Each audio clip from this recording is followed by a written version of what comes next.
This is the AI News Flash for August 24th, 6 p.m. UTC. First up, the United Kingdom and Ukraine have signed an AI defense partnership. Britain becomes the first international partner to gain access to Ukraine's battlefield AI platform, Avengers AI Labs. The agreement was signed in Kyiv by President Volodymyr Zelensky and British Prime Minister Andy Burnham as part of the two countries' 100-year partnership.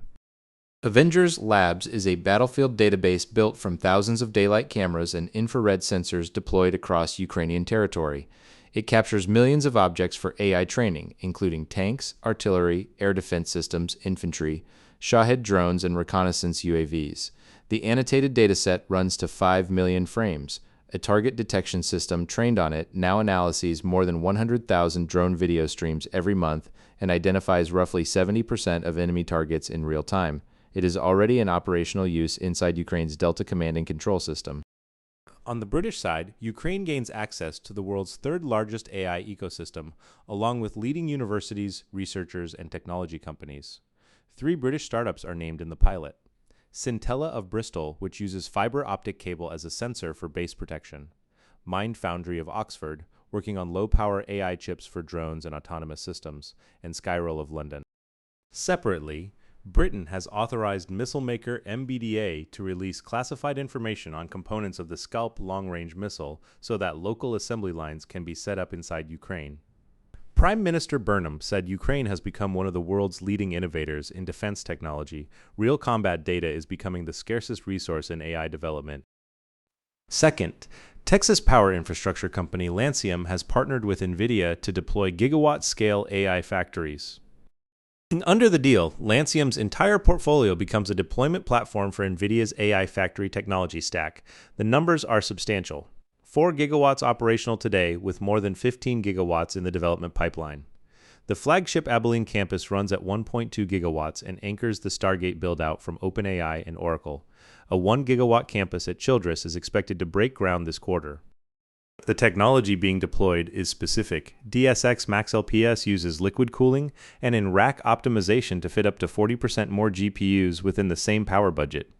DSX Flex integrates with grid services to adjust power draw dynamically. All campuses connect through the ERCOT grid in Texas. Lancium Chief Executive Michael McNamara said the partnership ensures every campus in the portfolio will be deployed with the industry's most advanced technology. NVIDIA Vice President Nico Caprez described the goal as turning energy into intelligence at unprecedented scale. Earlier this month, NVIDIA was reported to be investing up to $3 billion in Lancium. The chipmaker is moving from supplying silicon to owning a stake in the electricity that runs it. Third, Meta has published MetaRoCE, a clean sheet RDMA transport protocol built specifically for AI workloads. The goal is to make million GPU-scale AI training work over commodity Ethernet rather than specialized fabric. Traditional ROCE assumed the network would deliver every frame in order and relied on pause frames for lossless behavior. That assumption became a bottleneck for very large multiplane deployments. The core idea is that the fabric sees packets, but the network card sees intent. Intelligence moves from the switches out to the endpoints. Packets are expected to arrive out of order by design. Each packet carries its own destination, so it can be written straight into final memory with no reorder buffer and no head-of-line blocking. The Ethernet fabric is treated as lossy, with no pause frames at all. A 256-bit selective acknowledgement bit vector triggers retransmission of exactly the missing packets. In testing on a 64-node AMD GPU cluster, MetaRoCE delivered higher throughput and lower flow completion times than the previous approach. It maintains around 86% of throughput at 1% packet loss and still delivers useful bandwidth at 10% loss. The specification is being contributed to the Open Compute project with official release scheduled for the OCP Global Summit in October.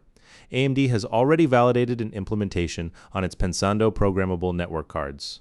The bottleneck in AI infrastructure is shifting from compute itself to the communication between nodes. Last up, Canadian studio WildBrain, owner of Teletubbies and Peanuts, has acquired generative AI company Personality AI. The terms are $11 million in cash plus 1 million company shares.